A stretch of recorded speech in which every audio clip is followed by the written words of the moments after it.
This is the Voice of Russia in London. My name is Brendan Cole.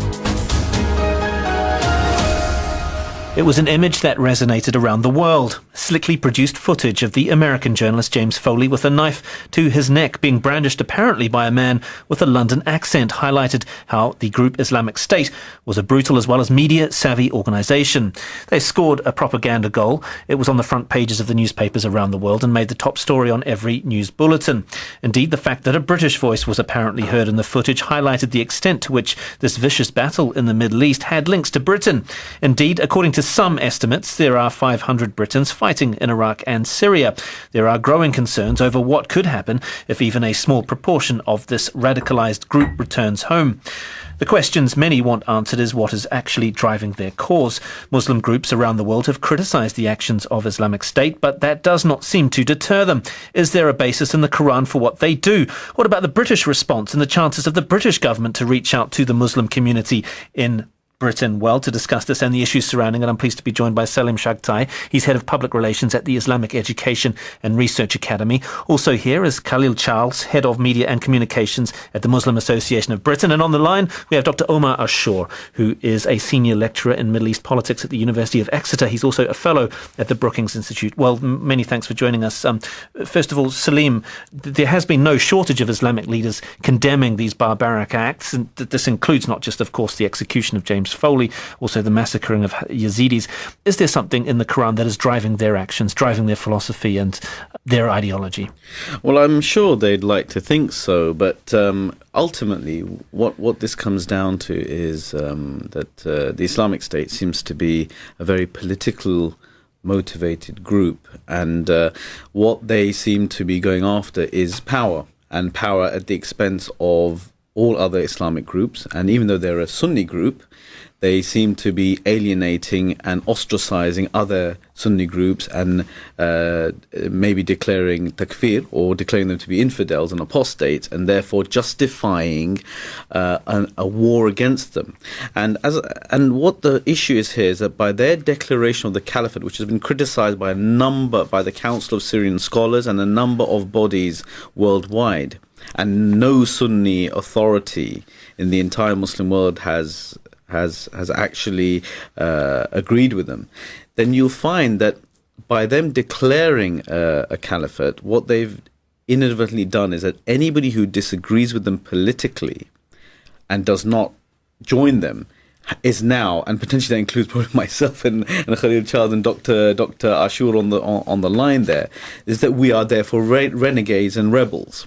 And this is something which has absolutely no basis in Islam whatsoever, unfortunately. Khalil, yes. I mean, that declaration of a caliphate, controversial, I would have thought. I mean, does this suggest that Abu Bakr al-Baghdadi is as dangerous as he is delusional? Because it sounds like he's not trying to incorporate the global version of Islam across many communities. Well, the real question is at the moment, for me, is that not necessarily just his intentions, but where does this Islamic State originate from? What is it financing it? Where were its beginnings?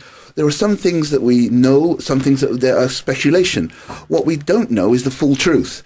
And yes, I consider, and others do, anybody who loves the religion of Islam, as seeing the religion being hijacked by people who are killing Muslims. And I think that's the key thing here. There are thousands and thousands of Muslims being killed at the hands of these so-called Islamic State. And that's the key thing. Yes, the world comes out and starts scrutinizing this issue when there are others like the Yazidis and being persecuted, Christians that are being persecuted. But let's not forget that persecution in that area has been going on continually, and ISIS have been fighting Syrian Free Army, they've been fighting other Muslims in order to gain power. And I agree with my colleague, it's about getting power and about getting a stake in some control of this area. So that means that he doesn't really care about what the wider Muslim community has to say, because his aim is simply to gain that power and that control. But Salim, he wouldn't necessarily admit to wanting political power. That would be seen as something un-Islamic potentially. He wouldn't say, yes, I am seeking power. He's doing it in the name of his faith. Well, the funny thing is that's exactly what he's done. I mean, the minute you see a very choreographed khutbah or the Friday sermon where he looked like what a caliph would, I mean, and it was incredible. I mean, I was speaking to a number of colleagues, and he looked the part. I mean, he looked like the Caliph Omar, who was the second caliph in the history of Islam. His life has been put into a multi-part documentary by the NBC, and actually, he looked exactly like that. I mean, he spoke extremely clear classical Arabic. It was Quranic Arabic. He looked the part, but it just smelt fishy to me. It just looked so slick. It looked almost like a Hollywood production. So, but that's exactly what he's done. And if you look at the statements of the Islamic State, they are basically not speaking anything of the language of the Quran. They're not speaking anything of the language of the Prophet Muhammad, upon whom be peace. And the language that they use isn't about establishing peace, justice and harmony, which is what Islamic governance is all about. It seems to be the exact antithesis, which is genocide, murder, and subjugation of anybody else who disagrees with them, as far as the reports go. So this is something to make clear, that Islam has nothing to do with this. I'll bring in Dr. Ashur in a minute, but Khalil, just on that point, they are using quotes from the Quran, though. The beheading of they cite the beheading of something like 600 opponents of the Prophet, and I'm just wondering. There was a report actually in the New Statesman that the 2 British recruits who pleaded guilty to terror offences last month knew so little about Islam that they bought a book, Islam for Dummies, and the Quran for Dummies. I'm just wondering, across the 10,000 or however many people are there, do the supporters understand at least some degree of Islam? Well, that's hard to say. I mean, there's certainly people who passionately feel that this has something to do with Islam, that there is a job to be done. But I think these people are disaffected like anybody else that doesn't have an engagement in society in which they live in. And you find that people, in a sense, that can't get on in society will find a mechanism to achieve some kind of So end. It's a disenchantment. It's a disenfranchisement. I think it is. I think it's a disenchantment about, I don't want to be apologetic for that, because I don't believe that disenchantment should mean you go and kill other people. That's not a basis of or justification for that. But what I am saying is that there are people who feel it's almost like this is a gang for them. This is a gang mentality. They've transferred, if you like, I'm not maligning South London or whatever. They've transferred, if you like, South London gang mentality into Islamic Jihad mentality, not even understanding what the Quran and what the traditions of the prophets are. It's simply just a transference of that aggression, if you like, being part of a group, being felt a sense of belonging, etc. And if I can go on to say, there are confused signals that are coming because the government called Parliament back last year with the intention of going into Syria, putting boots on the ground and getting involved in some action. So that could be sending a signal and say, well, our government's prepared to go in there, can we not do that too? I don't say this is a correct way of thinking, but I'm saying there is a confusion that's going on here to which some of them are part of. Actually, that confusion I'd like to bring up with you, Dr. Ashur. Obviously, some of the militants of ISIS, now known as the Islamic State, are fighting in Syria. They're fighting against Bashar al Assad. They're fighting for the freedom of that country. How much of their goals are political, are military, and how much of them are religious, do you think? It's a mix of goals, really. On one hand, you have a religious dimension that more or less serves in recruiting young men, and serves in casting some sort of a religious legitimacy. But if you look at the roots of it, what they do is really very selectively choose specific fatwas and specific episodes in Islamic jurisprudence and in Islamic history, and dismiss what was happening in the last few centuries, and then apply these specific events, fatwas, on the 21st century and on the context that they are operating in, there to get some sort of legitimacy and to get more recruitment.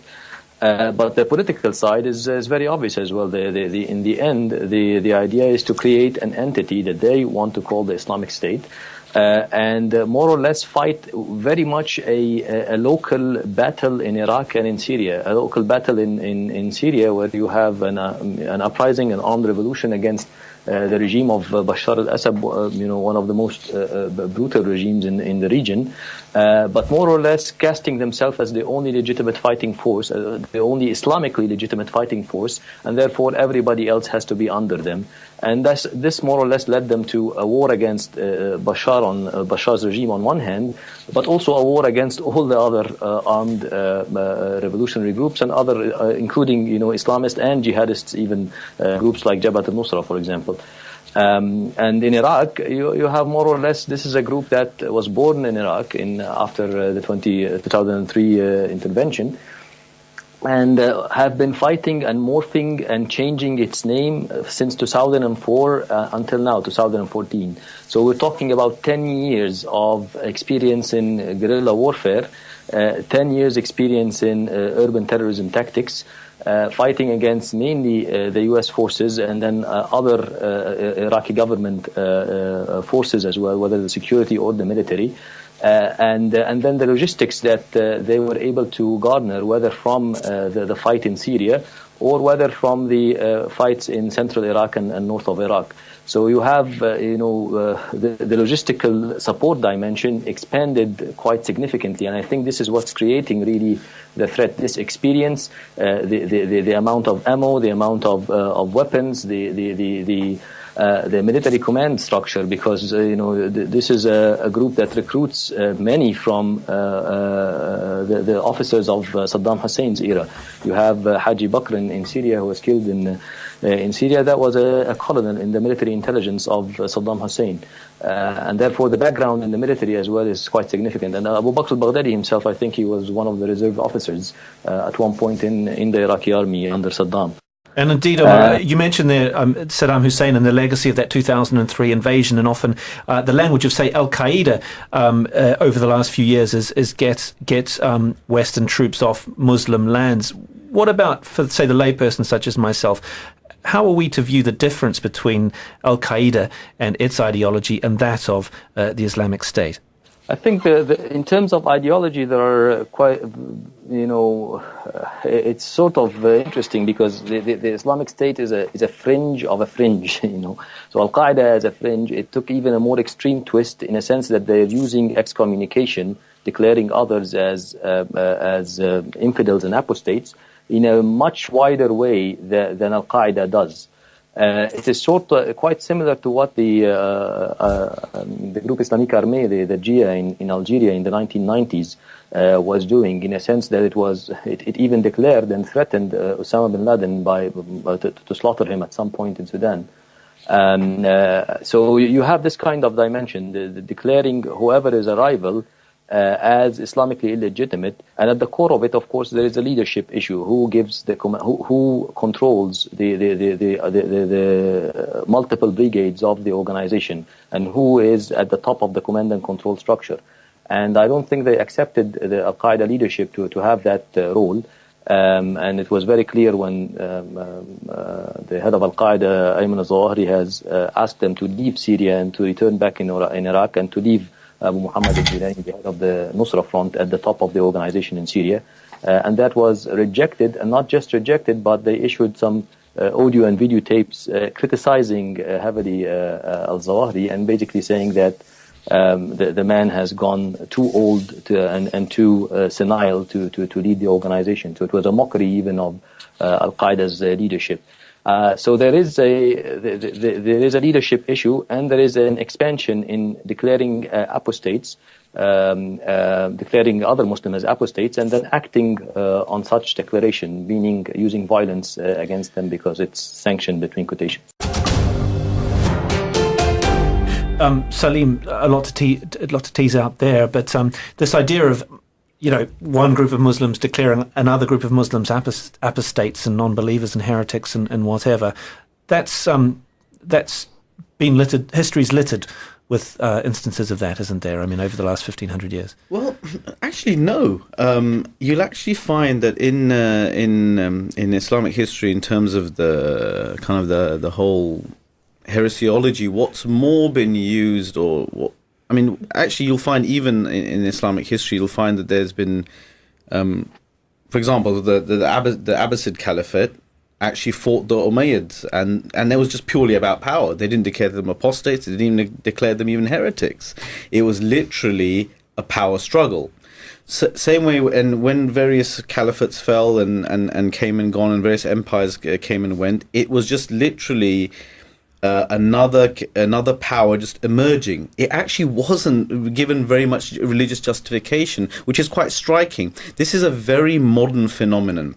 This is a very modern phenomenon because it's actually simply because after colonial rule and the destruction of the caliphate and the sense of Muslim political unity, then what you found is that you found different ideologies competing with each other, trying to then gain supremacy. So this idea of people being excommunicating them or declaring them apostates or infidels actually seems to be a very 20th century and now 21st century kind of phenomenon, where because if you look at the origin of this, you find this only coming about in certain jihadist groups adopting this in the 1950s and 60s, again in response to brutal suppression by secular regimes in the Arab world. And this is where you find it. And you're effectively saying that it's really a degree of alienation that's fostering this British idea, or Britons who go out to fight jihad in this part of the world. That suggests, I guess, a lack of engagement between, say, the British government and the Muslim community. I would have to say yes, there is in some quarters a massive lack of engagement. And what has been the way of trying to solve that has been the ideas surrounding PREVENT, which is supposed to be a strategy to try and de-radicalize people, or to certainly prevent them from getting radicalized. And in a sense, this has been not very effective because it's not engaging with the people that need to be engaged with, because the young people are not, if you like, being involved in the Muslim community per se. And I have to say that there are many people now calling for imams and people in mothers and fathers to shop their children and that kind of thing. There is, unfortunately, a disconnect that some of these people have with their own families and have with their own with their own imams, in areas where they don't necessarily go and pray and necessarily feel eye to eye with what's going on in their mosques. Of course, because you have people who the parents didn't know about the extremism of their son. Absolutely. I mean, and if they did know, I'm sure the parents would have something to say about that or do something positive to try and prevent that. But you've also got a situation where, unfortunately, when mosques, if you like, started up in the late 50s, early 60s in this country, they were generally communities of what we called heritage Muslims, in the sense that they were addressing their people who were of different ethnicity and speaking in their own language, etc. Now what we have today is the young who speak English, and in some places, and of course it's changed a lot over the years, and it's vastly improved from where it was, but there are some places where those mosques are not talking English and not getting youngsters involved in religious duties or putting forward what they need to do. And so there is, if you like, this feeling of disenchantment, this feeling of disconnect. And if someone comes along and say, oh, well, Islam's about picking a gun and being a hard man, that, for some people, sounds more appealing. You're listening to The Voice of Russia in London. My name is Brendan Cole. We're discussing Islamism in the world and how it relates to Britain. With me in the studio is Salim Shagtai, Head of Public Relations at the Islamic Education and Research Academy. Also here is Khalil Charles. He's Head of Media and Communications for the Muslim Association of Britain. And on the line, Dr. Omar Ashur, a Senior Lecturer in Middle East Politics at the University of Exeter.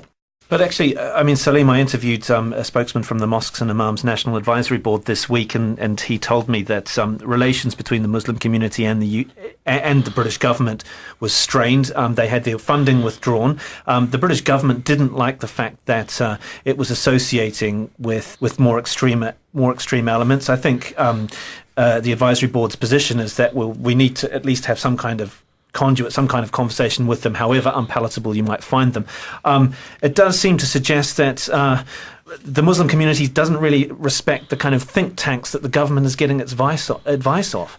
Yeah, I mean, unfortunately, the government has... the government seems to be pursuing a very neoconservative agenda. Like, for some, you have think tanks like the Henry Jackson Society, which says that we need to have a hot war abroad with Islam and a cold war with Muslims in the West. And we even see that even Khalil Charles, who's part of the Muslim Association of Britain, one of the members, Anas al-Takriti, had his family's accounts. I mean, not just him, but his children's account and his wife's account cancelled by HSBC.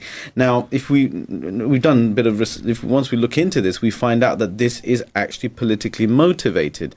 So what's happening is that those people, the balanced, orthodox, mainstream Muslim voices, who are really the best hope of Muslims being able to engage in society, as they have been doing for many decades, and the hard work that's been built by people who were conscious of this, after the 40s and the 50s, is now being undone. Because what's happening is that the government is sending this present government is sending a very clear message, which seems to be that, you know what, unless you agree with our entire foreign policy, then you are an Islamist, you are an extremist, and we will make it very difficult for you to actually establish anything. And that war is happening through the media. That Cold War I alluded to earlier is happening via the media, or by a certain section of the Western media anyway, and by the government, giving and then taking away. And this is exactly what happened in the 1990s when the Muslim Council of Britain, which was something which was set up with the express approval of Tony Blair, as soon as that council refused to back down on the oppression of Palestinians by Israel and by Zionism, then funding was withdrawn and they were disengaged, and it seems to be happening again exactly with MINAB, which you just alluded to just now. So, but Dr. Ashur, that is a concern, isn't it? Because I guess a lot of people who aren't Muslims at all disagree fundamentally with a lot of Britain's foreign policy. If take for instance the recent attacks in Gaza by Israel, a huge proportion of the British population were abhorred by, were horrified by that situation. Do you think that the British government takes a view that, look, if you don't agree with our foreign policy, then we don't trust you? It depends on which segment you're talking about in the British government, but there is this idea that if we should not provide legitimacy and provide some sort of credibility to organizations and groups that do not fundamentally agree with specific parties and specific factions within parties. And I think this is partly what happened in the case, as the colleagues eloquently explained earlier. That the part of the political battle is being played at the expense of Muslim organizations and Muslim communities, unfortunately. Indeed.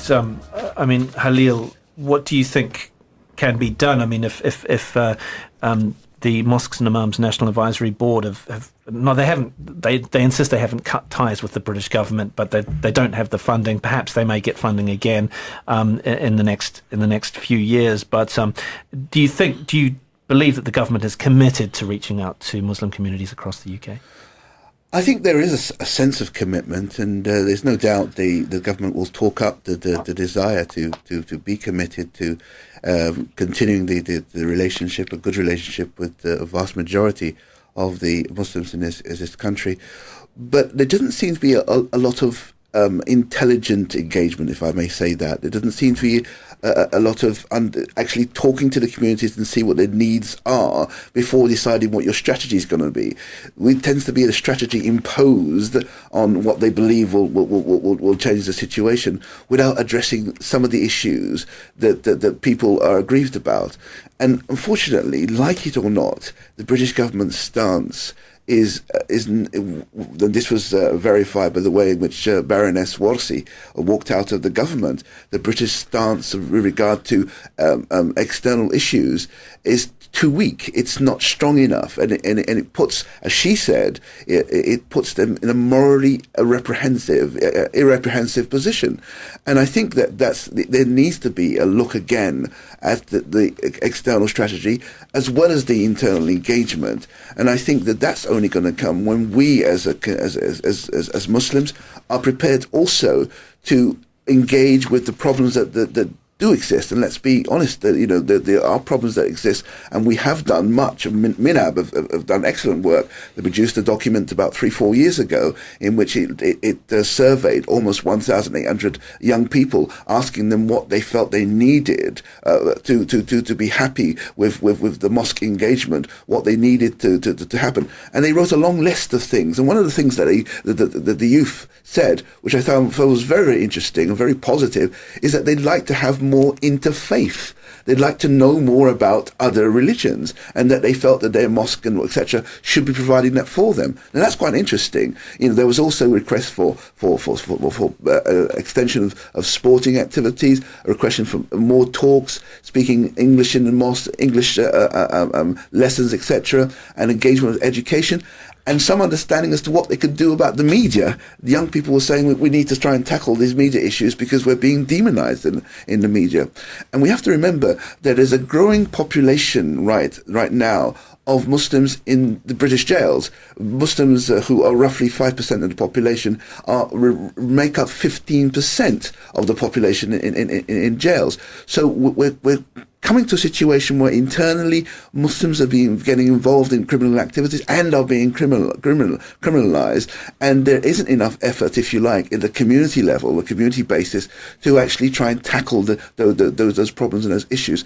And that's why I think that the British government, if it really was serious about doing something, could get involved by helping organizations like MINAB, like people who are going to get to the grassroots people, and work with them and try and resolve some of these, if you like, generational problems that have now emerged. And let's not forget, young Muslims under 25 years of age are 48% in the last census of the Muslim population as a whole. So there are a vast amount of people that we're talking about that, in a sense, are not being given, if you like, an opportunity to get involved and to participate in the community, in their own community and the community out at large. And I think that's very important. I mean, do Muslims feel under siege in Britain today, Salim, over the last few months? I'm also wouldn't mind touching on the delicate matter of the situation in Rotherham, where we had over the course of 16 years, apparently local authorities afraid to tackle what was crimes committed by predominantly South Asian men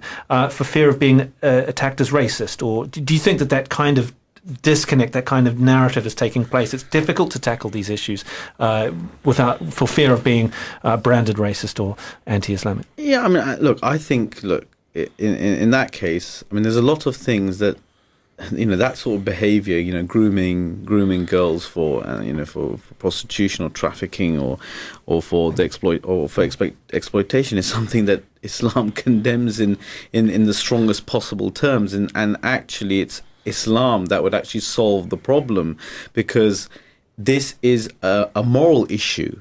The way to stop legally and the justice and law enforcement happens after the fact. But what is going to stop people from committing those crimes in the first place? It's going to be a consciousness of God. It's going to be fear of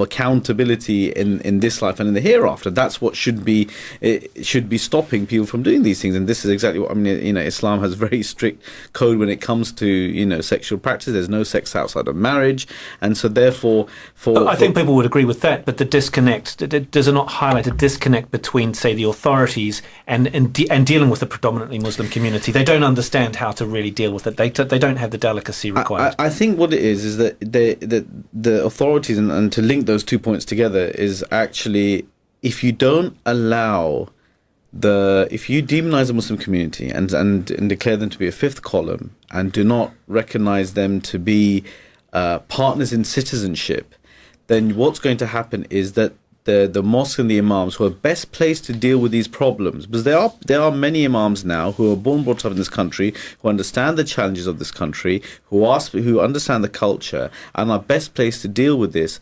If you demonize them and you declare them to be people who are fostering extremist values or such like, then what's going to happen is that, because government's not going to solve the problem, this needs to be solved in the community. This needs to be solved by the big society, after all. That's what David Cameron's been trumpeting all these years. So why not let the Muslims get on with it? If you demonize them, if you declare them to be people who are a fifth column, who are going to then, who are not to be trusted, then you're stopping the best people for the job. I mean, for example, the Islam Education Research Academy, who I represent, we give positive community projects for people to get involved in. We encourage people to do that. We say that it's time that Muslims looked after their neighbours. It's time that Muslims looked after their community and contributed.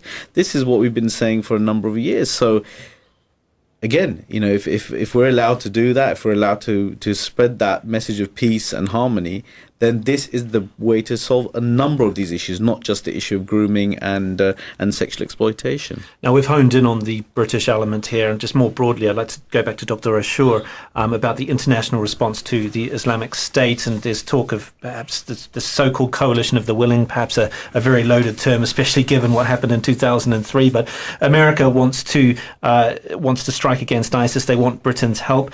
What do you think would happen if they did, if there was a British involvement in trying to wipe out the Islamic State? Do you think that would, it's a many-headed hydra, you cut off one head, another one grows? Do you think it would thwart the problem? Would it increase it? What do you think? It depends on what is the strategy for intervention. I think if there are, the problem is very complex. It's there is ISIS, of course, and there is its threat, but the ISIS were there because of specific reasons, and some of them has to do with how the Arab Sunni population was treated in the last few years, mainly by the Maliki government in the aftermath of the U.S. withdrawal, and of course what happened after the U.S. invasion in 2003 as well. So unless these core issues are resolved, and unless you find an Iraqi elite that is willing, on one hand, to be united against the threat, and on the other hand is willing to accept an intervention to end the threat, and you have the population who are more or less revolting against the Islamic State, like what happened in 2007, and this is when you saw the threat of back then Al-Qaeda in Iraq has been diminished. Unless you have these conditions, then I don't think an intervention would be quite successful. Maybe it will undermine it, maybe it will put it down a bit like 2007.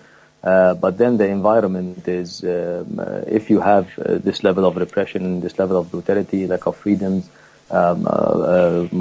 ethnic groups and religious groups who are marginalized and repressed, then you're creating the environment that either the Islamic State or other groups will emerge as violent and as extreme as we saw. And so, Khalil, is it really incumbent on Muslim leaders around the world to continue denouncing the Islamic State? I mean, I don't suppose they have to listen to that or anybody else at the moment, because they are in such a position of ascendancy.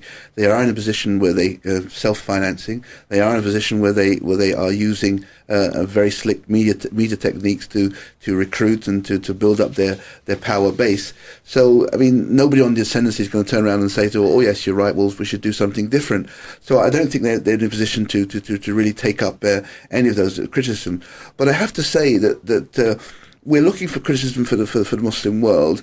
But again, there are problems in the Muslim stroke Arab world, whereby different countries look, and the approach of being, if you like, leaders in the Arab or the Muslim world means that there are differences that means that people don't get involved on a united front. I mean, it's interesting to see we don't really have a firm statement from the Arab League. We don't really have the OIS, the Islamic countries. We don't really have any kind of positive program for them in that sense. I may be mistaken here, but this lack of unity is, if you like, what people like the Islamic State can feed off. What Baghdadi and his cronies, if I can call them that, this is what it's fine for them, because there isn't a united, if you like, a force against them in terms of statements that would mean that we're not getting involved with you, we're not going to deal with you at all until you come back to what is right and proper, and that's looking for expanding peace, harmony, friendship for all those people in that region. And I think that's why they're not listening, because they're simply turning a deaf ear, if you like, and that's been aided and abetted, if you like, by the lack of strong united voice coming from the Arab world. And that lack of united voice, Salim, perhaps they take that as a tacit acceptance of, among some quarters in the Arab world, of what they do. Well, I think they don't really care what anybody else says. Dr. Ashur made it very clear that even the mother that gave birth to, which is Al-Qaeda, they have ostracized and they've mocked and they've ridiculed and they've made plain their intentions are far more extreme and radical than even Al-Qaeda has been, thus far. But let's look at what Islam says about this. If you look at what the treatment of minorities, Muslims, the Islamic history shows that the first recognition of minorities happened under Islam. The Prophet Muhammad ﷺ himself had many treaties with the Jews and Christians of the Arabian Peninsula, where he offered them citizenship and protection. Likewise, we find that, for example, Amnon Cohen, who is a Zionist historian, explains that, for example, the Jews of Ottoman Jerusalem were actually free and contributed to society, and he said that they enjoyed religious and administrative autonomy within the Islamic State. How far removed is that from what we hear nowadays? It's unbelievable. So, we need to realize that, look, we got things like in Jerusalem, the person who opens up the Church of the Holy Sepulchre, arguably the most holy place in Christendom, is opened by a Muslim, and that was established by Salahuddin Ayyubi, a number of centuries ago. So this is the place that this is what mainstream Islam teaches. This is what Orthodox Islam teaches. Anything outside of this, either one way or the other, is just an aberration. And this is the thing that we need to appreciate about the Islamic State. And I think, that for whatever reason, they've got power at the moment. We don't know how it's going to be played out, but they seem to be thriving on outraging people, which makes me suspicious about what their real motives are. Who's funding them? There's actually a number of multiple reports saying that whenever Bashar al Assad would bomb certain areas, for some reason, the ISIS, as they were known then, their headquarters would be absolutely unharmed. They'd be painted a certain color and they'll be unharmed. Are they pawns being used by the Bashar al Assad government?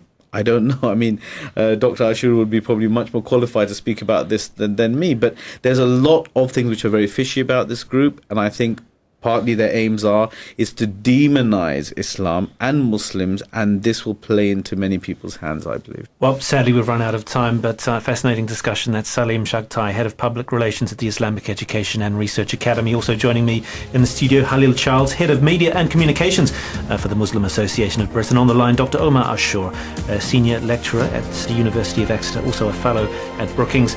Many thanks for joining me, Brendan Cole, on The Voice of Russia in London.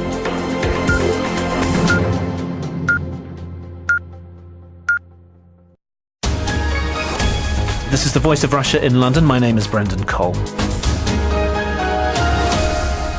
It was an image that resonated around the world. Slickly produced footage of the American journalist James Foley with a knife to his neck being brandished apparently by a man with a London accent highlighted how the group Islamic State was a brutal as well as media-savvy organisation. They scored a propaganda goal. It was on the front pages of the newspapers around the world and made the top story on every news bulletin. Indeed, the fact that a British voice was apparently heard in the footage highlighted the extent to which this vicious battle in the Middle East had links to Britain. Indeed, according to some estimates, there are 500 Britons fighting fighting in Iraq and Syria. There are growing concerns over what could happen if even a small proportion of this radicalized group returns home. The questions many want answered is what is actually driving their cause. Muslim groups around the world have criticised the actions of Islamic State, but that does not seem to deter them. Is there a basis in the Quran for what they do? What about the British response and the chances of the British government to reach out to the Muslim community in Britain? Well, to discuss this and the issues surrounding it, I'm pleased to be joined by Salim Shagtai. He's Head of Public Relations at the Islamic Education and Research Academy. Yes, I am seeking power. He's doing it in the name of his faith. Well, the funny thing is that's exactly what he's done. I mean, the minute you see a very choreographed khutbah or the Friday sermon where he looked like what a caliph would, I mean, and it was incredible. I mean, I was speaking to a number of colleagues, and he looked the part. I mean, he looked like the Caliph Omar, who was the second caliph in the history of Islam. His life has been put into a multi-part documentary by the NBC, and actually, he looked exactly like that. I mean, he spoke extremely clear classical Arabic. It was Quranic Arabic. He looked the part, but it just smelt fishy to me. It just looked so slick. It looked almost like a Hollywood production. So, but that's exactly what he's done. And if you look at the statements of the Islamic State, they are basically not speaking anything of the language of the Quran. They're not speaking anything of the language of the Prophet Muhammad, upon whom be peace. And the language that they use isn't about establishing peace, justice and harmony, which is what Islamic governance is all about. It seems to be the exact antithesis. Don't know is the full truth. And yes, I consider, and others do, anybody who loves the religion of Islam, as seeing the religion being hijacked by people who are killing Muslims. And I think that's the key thing here. There are thousands and thousands of Muslims being killed at the hands of these so-called Islamic State. And that's the key thing. Yes, the world comes out and starts scrutinizing this issue when there are others like the Yazidis and being persecuted, Christians that are being persecuted. But let's not forget that persecution in that area has been going on continually, and ISIS have been fighting Syrian Free Army. They've been fighting other Muslims in order to gain power. And I agree with my colleague. It's about getting power and about getting a stake in some control of this area. So that means that he doesn't really care about what the wider Muslim community has to say, because his aim is simply to gain that power and that control. But Salim, he wouldn't necessarily admit to wanting political power. That would be seen as something un-Islamic potentially. He wouldn't say. Also here is Khalil Charles, Head of Media and Communications at the Muslim Association of Britain. And on the line, we have Dr. Omar Ashur, who is a senior lecturer in Middle East politics at the University of Exeter. He's also a fellow at the Brookings Institute. Well, many thanks for joining us. First of all, Salim, there has been no shortage of Islamic leaders condemning these barbaric acts. And this includes not just, of course, the execution of James Foley, also the massacring of Yazidis. Is there something in the Quran that is driving their actions, driving their philosophy and their ideology? Well, I'm sure they'd like to think so, but ultimately what this comes down to is that the Islamic State seems to be a very political motivated group, and what they seem to be going after is power, and power at the expense of all other Islamic groups. And even though they're a Sunni group, they seem to be alienating and ostracizing other Sunni groups and maybe declaring takfir, or declaring them to be infidels and apostates, and therefore justifying a war against them. And what the issue is here is that by their declaration of the caliphate, which has been criticized by the Council of Syrian Scholars and a number of bodies worldwide, and no Sunni authority in the entire Muslim world has actually agreed with them, then you'll find that by them declaring a caliphate, what they've inadvertently done is that anybody who disagrees with them politically and does not join them is now, and potentially that includes probably myself and Khalil Charles and Dr. Ashur on the line there, is that we are therefore renegades and rebels.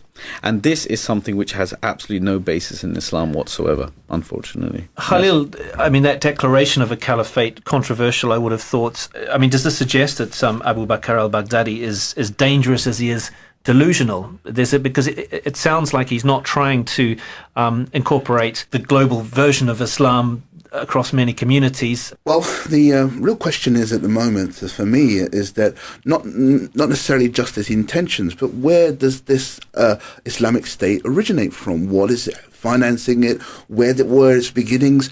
There are some things that we know, some things that there are speculation. What we